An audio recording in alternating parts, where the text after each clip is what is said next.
I don't want to see one more white creator clutch their pearls or tell me how they're horrified or how they want to leave the country and how you're having a mental breakdown and how it's too much to handle about what's happening in this country. I don't want to hear a goddamn thing about it. I truly don't. You got a fraction of a fraction of a fraction of an inch what it's like to be black in this country. Feels pretty shitty, doesn't it? Yeah, it does. Do you know why we're here? It's because our demographic, primarily white men who this land was designed to benefit, didn't stand up with people of color, with our black brothers and sisters, with the Native Americans, with minorities, because it didn't affect them. That's why we're here. There is the class war, eat the rich, yes. This is about the original sin of this country. Make America white again, because that's what they want. Last night I was on a live, and this lady was just heartbroken. She's like, I don't know, like we had, 75 years of progress, and it's all being taken away. And I asked a question, and I think it's the right question. Was it progress? Or was it just suppressed? I would argue the latter, because it sure feels like this racism is like a reservoir, and it's a body of water behind a dam, and it's been dying to push out. And that's what this Klan leader is in the White House. He is that outlet for the dam. He unleashed it. It was there. Our neighbors, our friends, our family, they were always racist. He just said, hey, little Billy, hey, it's okay. Don't hide anymore. Take off your white hoods. Don't hide your face. Do it in public. Who were they going after? They're racially profiling people. DEI, CRT, equality. Charlie Kirk, the white supremacist. Hey, if the pilot's black, do I know that they're qualified? Has he ever said that about a white pilot? Of course not. Who did they pick? The most unqualified, bumbling idiot. A convicted felon, caused an insurrection, cheats on his wives, sexual abuse. But hey, you know what? He's white. So when you see a lot of these evangelicals, because I see a lot of them in my family, middle-aged white, praise Jesus, praise Jesus. Yeah, you think Jesus wants a man like this? You think he's a great reflection? No. I'm going to tell you why they support him. Because they view, when you hear the phrase nuclear family or traditional family values or Christian nation, when was this a Christian nation again? I'm sorry, because I haven't heard one thing. It was founded by founding fathers that owned slaves. They owned goddamn black people like cattle. Yeah, praise Jesus, right? Black people were worth 3/5 of a person. Praise Jesus. Only 21-year-old white men had rights in this country. Praise Jesus. Such a Christian nation. Every atrocity in this country and across the world has been done by a person with religion who has weaponized religion to push the white supremacy. That's it. Look at the Catholic Church. How many young men have been affected?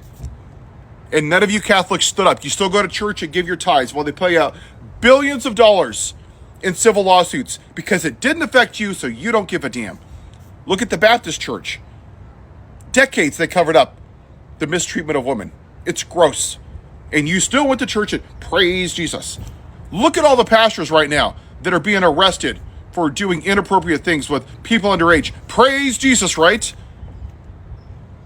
But then you hear Bishop Boudet. Kindness, compassion, empathy. Nope, we don't want that. That's right, because you want to make America white again. You want Leave It to Beaver. You want a white kid in a white ice cream shop sitting next to a white cop being served by a white ice cream server.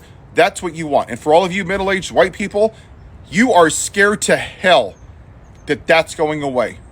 And when you hear Fox News, they have posted 244 pieces about trans people since February.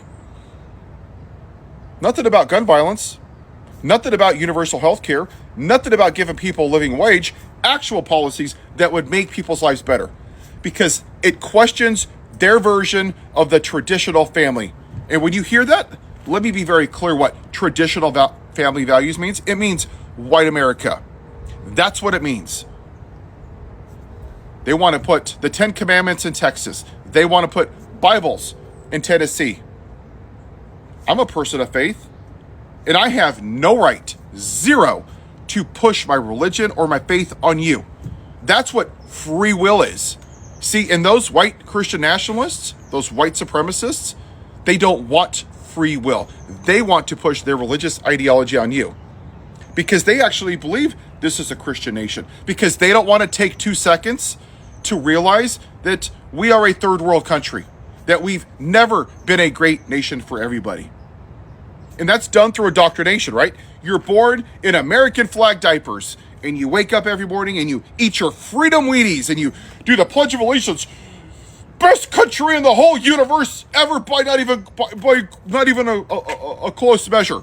Then you feed your pet bald eagle and you go to work and you polish the Constitution and you have 800 trillion American flags. America, America, yeehaw, America first.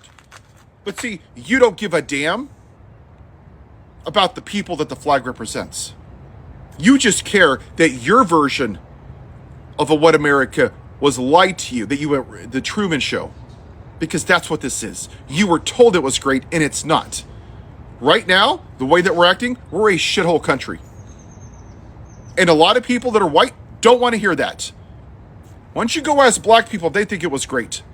Why don't you go ask some Native Americans if it was great for them? Because this was their land. Why don't you go ask the Hawaiians when it was great for them? Because we stole their land. We took the land from Mexico. Hell, we took black people from Africa because us white people were too goddamn lazy to do the jobs ourselves. And for all of you people demonizing immigrants, I don't see your lazy asses out in the field doing the jobs. Why is that? Because you just didn't want non-white people here. But Paul, I want them here legally. Great, let's talk about that. These people have been here for 30, 40 years. The system is screwed up, yes. But you know what? They're not criminals. They pay their bills. They pay their taxes. They have a house. They own businesses. But you voted for a white man who's a convicted felon, who caused an insurrection, who makes fun of disabled people, who's so pitiful that he cheats on his wives, all 3 of them. 25 women he's assaulted. The guy wears orange makeup and diapers. And that's your guy? Because he represents one thing: make America white again. And for a lot of you men, it's the toxic masculinity, right? You just can't admit that you've been lied to your whole life, that America has never been great for everybody. Sure, take out the bad parts. Take out Jim Crow and slavery and the unaliving of Native Americans and segregation and Black Wall Street. Sure, just take out the bad parts and just take the fraction where it's benefited white people. If we don't address this, and if people like me don't speak up like this, whether we like it or not, this is our mess. We created this. Think of it this way, and I'll leave you with this thought. I build a house, okay? This house is brand new. A black family moves into it, okay? Great, it's wonderful. It starts to get cracks in the walls and the ceilings, and it sags. They come in, they look at it, and they find out that the foundation is broken, okay? That it wasn't poured correctly. It wasn't meant to hold the weight of that house. It was designed poorly. Is it up to the homeowner to fix that house? No. It's up to the person that built the house. Us, white men, the only demographic that has never been oppressed, the demographic that it was designed to support. Whether I like it or not, I have privilege. I don't want it, but I have it. So we have 2 options, people. We can hide behind it and clutch our pearls and bitch and whine and say, oh my gosh, it's so bad.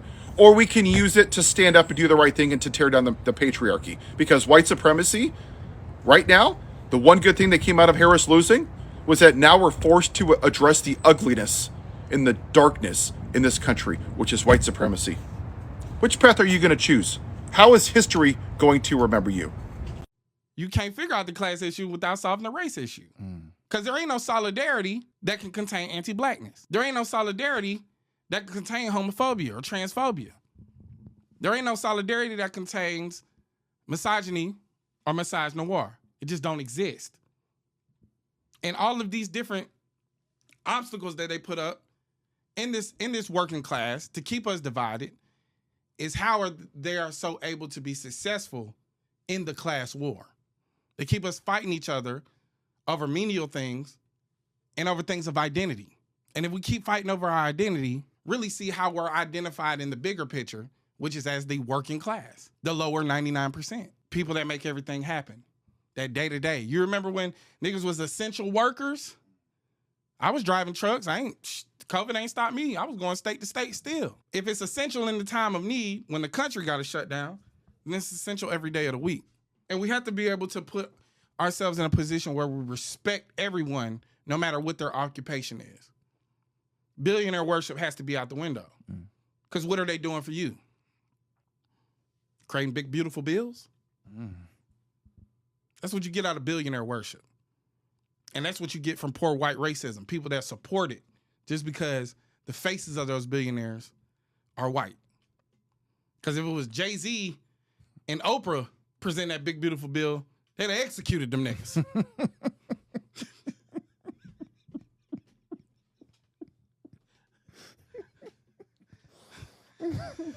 So even when we come up to the issue of class and racism being a proxy war for the ultimate war, which is class warfare, and that's how the top 1% of 1% thrive, because you can't get past the identity of a person. Because you can't get out your own way about how it affects your identity and who you are. You've been sold a lie. You've been sold a fallacy of white supremacy. But in action, it's white inferiority. The rich gonna keep getting richer. And your ass gonna be so poor, you're gonna have to live in virtual reality. Shit gonna look like Black Mirror. Black Mirror. You're gonna be like Daniel Kaluuya on that bike, eating that apple.